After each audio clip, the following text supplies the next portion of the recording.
penampungan awal atau intake. Unit ini berfungsi sebagai tempat penampungan air dari sumber airnya. Selain itu, unit ini dilengkapi dengan bar scan yang berfungsi sebagai penyaring awal dari benda-benda yang ikut tergenang dalam air seperti sampah daun, kayu, dan benda-benda lainnya. B. Unit pengolahan atau water treatment. Yang pertama ada tahap koagulasi. Pada tahap ini, air yang berasal dari penampungan awal diproses dengan menambahkan zat kimia tawas atau zat sejenis seperti zat garam besi, atau dengan menggunakan sistem pengaduk cepat.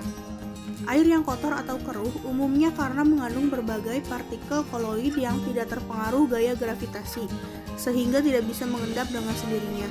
Tujuan dari tahap ini adalah untuk menghancurkan partikel koloid tadi sehingga terbentuk partikel-partikel kecil, namun masih sulit untuk mengendap dengan sendirinya.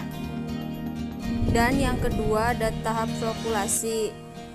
Proses flokulasi adalah proses penyisihan kekeruhan air dengan cara mengumpulkan partikel untuk dijadikan partikel yang lebih besar.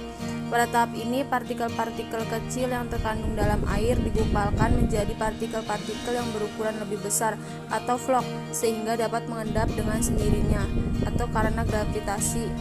Pada proses berikutnya, proses flokulasi ini dilakukan dengan cara pengadukan lambat atau slow mixing. Tahap sedimentasi. Pada tahap ini, partikel-partikel flock tersebut mengendap secara alami di dasar penampungan karena massa jenisnya lebih besar dari unsur air. Kemudian, air dialirkan masuk ke tahap penyaringan di unit filtrasi. C. Unit pengolahan atau water treatment. 1.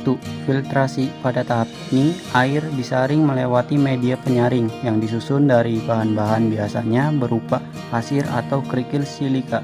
Proses ini ditunjukkan untuk menghilangkan bahan-bahan terlarut dan tidak terlarut.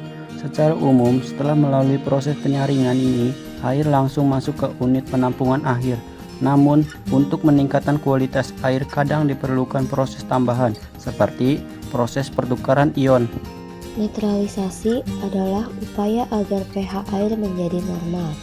Setelah pH menjadi normal, maka baru akan bisa dilakukan proses pengolahan air. Fungsi pengukuran pH pada air minum adalah untuk mengendalikan korosif perpipaan.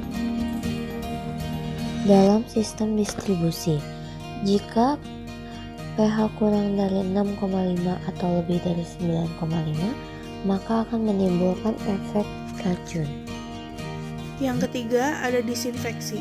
Sebelum masuk ke unit penampungan akhir, air melalui proses disinfeksi dahulu, yaitu proses pembubuhan bahan kimia klorin yang bertujuan untuk membunuh bakteri atau mikroorganisme berbahaya yang terkandung di dalam air tersebut. Unit penampungan akhir atau reservoir setelah masuk ke tahap ini berarti air sudah siap untuk didistribusikan ke masyarakat.